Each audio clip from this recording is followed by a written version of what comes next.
አሁኑ ሰዓት ብዙ ሰው የፖሊስ ክሊራንስ ጉዳይ እያሳሰበው ነው። ምክንያቱም ደግሞ የፖሊስ ክሊራንስ ማግኘት ከባድ ነው። ከተገኘ በኋላ ደግሞ ግማሹ ኮፒ ወይም ደግሞ ፎርጅድ የሐሰት መረጃ እየሆነ ነው።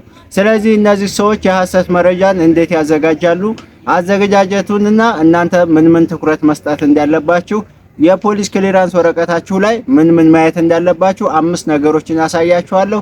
እናንተ ቤቱን ሰብስክራይብ፣ ላይክ እና ሼር አድርጉ። ጥያቄ ካለ ኮሜንት ላይ ማስቀመጣችሁን አትርሱ። ሰላም ቤተሰቦች፣ እንግዲህ የፖሊስ ክሊራንስ ጉዳይ በአሁኑ ሰዓት በጣም አሳሳቢ ነው። ምክንያቱም ደግሞ ማግኘት በጣም ከባድ ሆኗል። ከተገኘ ደግሞ እውነተኛውና ሐሰተኛውን መለየት በዛው ልክ ሰዎችን በጣም እያምታታ ነው ያለው፣ ዋጋ እያስከፈለ ነው።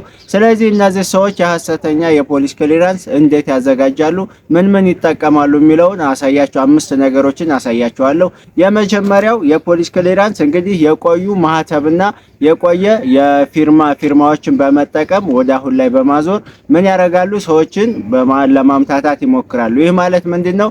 ከረጅም ዓመታት በፊት የነበረ የፖሊስ ክሊራንስ ወይም ደግሞ ህጋዊ ሰነድ ላይ ያረፈ ማህተብና እንዲሁም ደግሞ የቆየ ፊርማዎችን በተለያዩ አፕሊኬሽኖች በመጠቀም አዲስ የተዘጋጀ ወረቀት ላይ ነገር ግን ምንም ህጋዊነት የሌለው ሰነድ ላይ እነዛን ፊርማዎችና ማህተቦች በማሳረፍ ሰዎች በእውነተኛ እስከሚመስላቸው ድረስ ያንን አዘጋጅተው ለሰዎች ይሰጣሉ ማለት ነው። እዛ ጋር ግን ስለዚህ በተለያየ ምክንያት ሲፈተሽ ውድቅ ይሆናል ማለት ነው። እናንተ ምን ማድረግ አለባችሁ? ወቅታዊ የሆነ መረጃ በደንብ ማወቅ መቻል አለባችሁ። አሁን ላይ እየተመታ ያለው ማህተብ ምን አይነት እንደሆነ ከኦንላይንም ከምንም ማጣራት መቻል አለባችሁ። ሁለተኛ የተሳሳተ ወይም ደግሞ የማይሰራ ኪውአር ኮድ ማዘጋጀት ነው። ይህ የሆነበት ምክንያት ደግሞ በአሁኑ ሰዓት የዱባይ ኤምባሲ የሚቀበለው ኪውአር ኮድ ያለበትን የፖሊስ ክሊራንስ ነው ማለት ነው፣ በቴሌ ሳይን ተደርጎ የሚሞላው ፎርም። ነገር ግን አሁን ላይ እነዚህ ሰዎች አሁን ላይ ምን እያዘጋጁ ነው? የማይሰራ ወይም ደግሞ ዝም ብሎ ወደማይጠቅም ሳይት የሚወስድ ኪውአር ኮድ በማዘጋጀት ወረቀታችሁ ወይም ደግሞ የፖሊስ ክሊራንሱ ላይ ይለጥፉታል ማለት ነው። ስለዚህ ያንን ስካን ስታረጉት ምንም አያመጣም፣ ስማችሁንም ምንም ላይ ያመጣ ይችላል። ወይም ደግሞ ስማችሁን ብቻ ያመጣና ሌሎች መረጃችሁን አያመጣም ማለት ነው። ስለዚህ እናንተ ኪውአር ኮድ ካለው እንግዲህ በምን ቸክ እንደምታደርጉ ልንገራችሁ። የመጀመሪያው ከስልካችሁ ከላይ ስታንሸራተቱት ኪውአር ኮድ የሚል እንትን አለው ማለት ነው። ካልሆነ ደግሞ ጎግል ክሮም ላይ ገብታችሁ ካሜራ የሚለውን በመጫን እሱን ስካን ስታደርጉት ቀጥታ የእናንተ መረጃ ወዳለበት ዌብሳይት ይወስዳችኋል ማለት ነው። ስለዚህ እናንተ የፖሊስ ክሊራንስ ወረቀት ስትቀበሉ መጀመሪያ ኪውአር ኮድ መኖሩን አረጋግጡ። ከሌለው ደግሞ ምን ማድረግ ካለው ደግሞ ትክክለኛ መሆኑን ማረጋገጥ መቻል አለባችሁ ማለት ነው። ስለዚህ እነዚህ ሰዎችን ለማታለል የሚጠቀሙበት አንዱ መንገድ ምንድነው?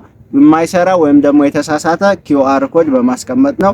ሶስተኛ የሌላን ሰው ህጋዊ ሰነድ ወይም ደግሞ ስምና ፎቶ መለወጥ ነው። እዚህ ጋር እንግዲህ የቆየ ሰው ካሁን በፊት ህጋዊ ሆኖ የሄደ ሰው ካለ የሱን ህጋዊ ሰነዱን ያመጡና እሱ ፎቶ ላይ የኛን ፎቶ ይደርባሉ፣ እሱ ስም ላይ የኛን ስም ይደርባሉ። ስለዚህ እናንተ ምን ማድረግ አለባችሁ? ፎቶአችሁ የተደረበ አለመሆኑን፣ ጽሁፋችሁ የተደረበ አለመሆኑን ማለት ይሄ የሆነ ጥላ አይነት ወይም ደግሞ የተሰረዘ አይነት ምናምን ካለው እሱን በደንብ ጥርት ያለ ጽሁፍ መሆኑን በደንብ መከታተል አለባችሁ ማለት ነው። በአሁኑ ሰዓት ላይ በጣም ከባድ ስለሆነ ማለት ነው። ስለዚህ በርከት ያሉ ሰዎችን ለማምታታት የሚጠቀሙባቸው የፖሊስ ክሊራንስ ሐሰተኛ የፖሊስ ክሊራንስ የማይዘጋጁ ሰዎች በአሁኑ ሰዓት ወንድሞቻችንና እህቶቻችን አሁን ላይ ውጭ ሀገር ሂደው እየተሰቃዩ ነው ማለት ነው። የፖሊስ ክሊራንስ እጃችሁ ላይ ከሌለ ደግሞ ማንም ነው ለስራ የማይቀበላችሁ። ምንም አይነት ስራ ቢሆን የፖሊስ ክሊራንስ ግዴታ ያስፈልጋል። ስለዚህ እዚች ጋራ እናንተ መያዝ ያለባችሁ ነገር ምንድነው?